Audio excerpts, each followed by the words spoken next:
people that I've ever met. Olivia Newton-John. She is dearly loved in Australia because she seems so nice. Well, the good news is she is. She's also, of course, been so successful over such an extraordinarily long period. Apart from movies like Grease, she's had hits for an amazing number of years. And you sort of wonder, what does she do in her private life? We're going to look at that right now, and you're going to be surprised. Really, genuinely is involved in environmental issues and is doing... Are you a natural show-off? There's some people, like, you know, whether it's the Judy Garland or whatever, that seems to be alive only when they're on stage. Yeah, I'm dead, can't you tell? No. No, actually, I'm not like that. In fact, being on stage to me was always difficult. Really?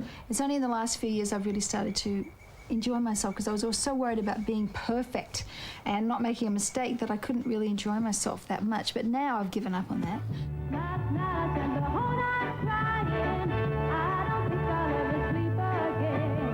It was sort of Johnny O'Keefe that sent you away. Yes, in a way, because I won the Sitmar Line Prize on Sing Sing Sing in the 60s, and the prize was a trip to England. I want him everywhere, and if he's beside me, I know I need never care. And then you went over there and you met and worked with some wonderfully talented people in England. I did, yeah. Cliff Richard being the one that probably sticks out most, because he was such an influence on me and I learnt such a lot from him. And sustains the echo of the smile. And then eventually on to America. Yes, went to America in the 80s. Actually, the 70s, when I say in the 70s, yeah. Sandy! Teddy? What are you doing here? I thought you were going back to Australia. We had a change of plans. No offence, but celebrities that are involved in the environmental movement, often I'm very suspicious about. They don't live what they preach. This is your place, and these are local natives? They're local natives. And you're responsible for I'm really them. excited because I planted this forest, and there's 10,000 trees in here. Yeah. And it's now over 7, 8 years old, so I have all different sizes, but I feel fantastic. This is kind of my legacy, because I'm going to leave this behind, and I had it all put in a conservation trust, so if I ever sold the land, or, you know, when I died, my daughter sold the land, it would never be cut down. So all these trees are protected. It's fantastic, isn't it beautiful? And this was what, weeds before you did? It was just a paddock, it was just a cow paddock. And this man is responsible for it all, Michael Waits. Michael. And you're a horticulturist? A horticulturist, yes. You were able to source local natives? Sourced local natives, even collected seed locally to use. There's about 60 or 80 different species, everything from black bean, some of the lily pillies that people would know, silky oak, pittosporums, all sorts of... I had a remnant of a bush on my property. And a rainforest close by. Right. So by planting this forest, we've created a wildlife corridor. So now the animals can go almost in a circle from the rainforest through my property and around. Oh, that's wonderful. And we're planting more along the creeks now. Yeah, it must be satisfying after... How many years? Eight years when we first started. I just love this driveway. It's so beautiful. It is absolutely wonderful. And can you hear the parrots over there? Yeah, they're obviously eating... Oh, are they eating? They're not eating all your fruit, are Yeah, they? they're eating my custard apples right now. But that's okay, they're welcome to them. So what, there was sort of remnants of an orchard or something? No, I actually put that orchard in. Oh, okay. But I didn't want to be part of the spraying chain, so I've stopped spraying them now, so they're organic. Oh, that's and yeah, I have the local Hassles No Steps are going to pick the fruit and sell it. And do you find when you come back here from the States or wherever you happen to be, as you come through this driveway, so you go... Oh, as soon as I step through here, and they're just the colour, the green, all the shades of green in the trees, and it's fantastic. Oh, I know what I meant to tell you. See these vines here? Yep. I planted them for the Birdwing butterfly, because for about 7 years ago, and they've gone berserk. The trees. I should just, for everybody at home, yes. In the northern areas of New South Wales and up towards Queensland, this is the most beautiful butterfly. Oh, exquisite. But people were planting a foreign plant called Dutchman's pipe. And it's a relative of the plant they eat here in Australia, but it's poisonous and they were all dying. Oh, so people got together, good people like you, and they planted the true native plant that they feed on, and that beautiful butterfly is coming back, which is wonderful. Yeah, it's good. They're so beautiful. Oh, the babies eat the leaves. Oh, absolutely gorgeous. Yeah, Aristolochia. That's its name. How do you remember all this stuff? You're amazing. No, it's a sign of a tragic life, really. You know when they say get a life, I was the one that didn't. We just sat there learning these ridiculous things. Yeah, no. Now, speaking of which, when do we get What to which? see? No. When do we get to see the house? Not yet. If you wouldn't mind, my house isn't ready yet. I just moved in and I'm still fixing it up. So maybe about 6 to 9 months is going to be perfect and I'll invite you back. Oh, how good's that? So everybody at Yeah. home, we'll be back in maybe 9 months, something Yeah, like that. yeah. And we'll see, because I've heard a whisper that it actually is pretty sensational. It's really very lovely.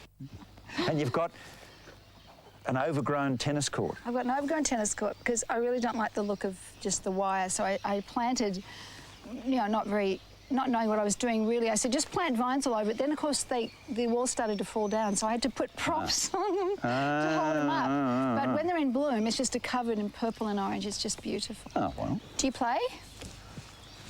Tennis? Do you play tennis? Yes, I do. Oh, very badly, though. Would you like to have a hit? I'd love to have it. Let's get... Says, are you really going to say it? No, I think I'd choke too.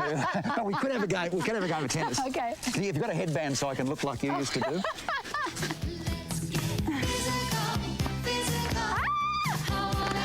Oh, very good. Let's get physical. Let me hear your body talk. Body talk. Let me hear your body talk. Your album there, Let's Get Physical, I think that's probably your most successful album, was #1 for a long time. Yeah, well, the single was #1 for 10 weeks or something, which in those days was unheard of. I don't know, it's so unheard of now, but then it was pretty good. Yeah. And it was pretty amazing because it was a song that I got so nervous about after I recorded it that I tried to get them to pull it. I called my manager and said, I can't release this, Because it's too crazy. this was the new you, the short hairdo, Yeah. slightly more raunchy. Yes. It wasn't the innocent girl anymore, and you were, what, No. terrified?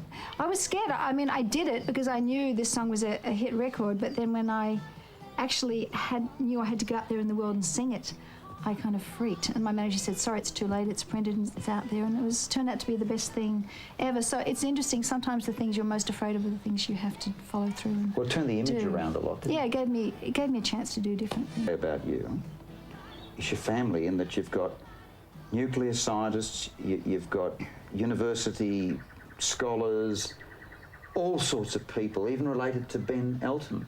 Yes.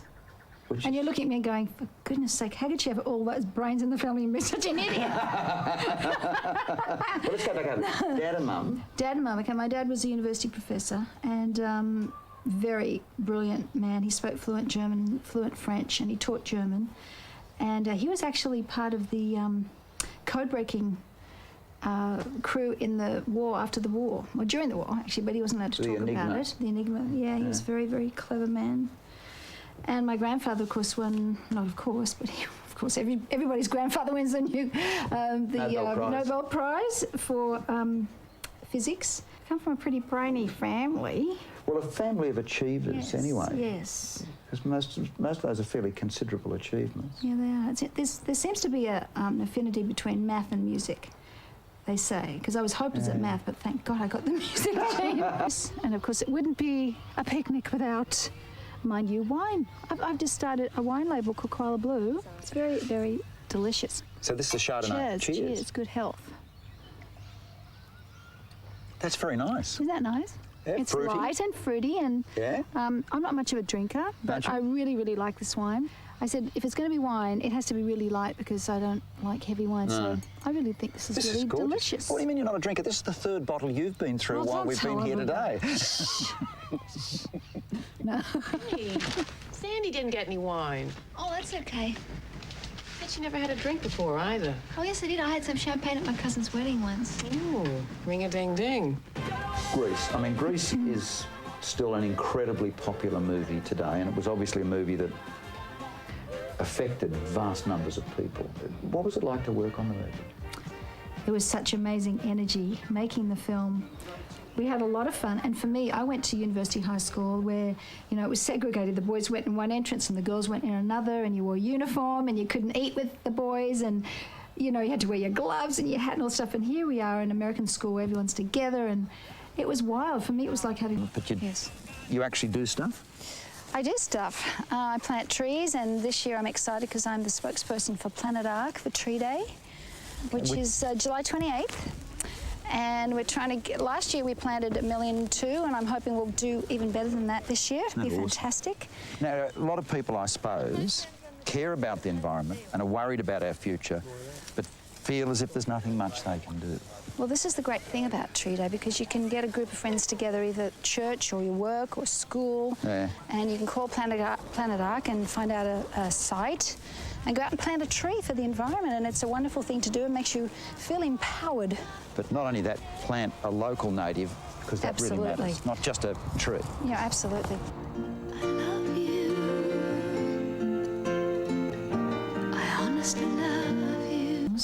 And he said he heard this song and he suddenly realised that he wasn't going to, and he changed his life around and he snapped out of it, and it was so touching. I mean, it's so amazing to think that something you've written or anything that you've sung could reach out affect like that. someone that much. But you say when you were sick, so that was the period when you had the cancer.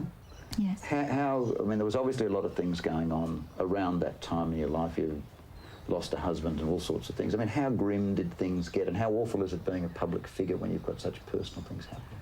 Well, you know, everybody goes through stuff. No one escapes in life without something going wrong, and I just happened to have 3 whammies at once. You know, I had breast cancer, my father died, and then I went through a divorce, and my best friend's daughter died. It was just a few years of incredible pain, but you know, we survive and we get through on the other side, and we're stronger for it, and they're all lessons in life, I believe, that we learn and grow from.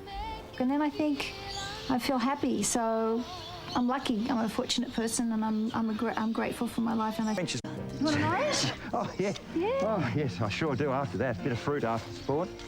Just for you, darling. I will keep this in memory of your sweet, kind nature. Token of my admiration. I honestly love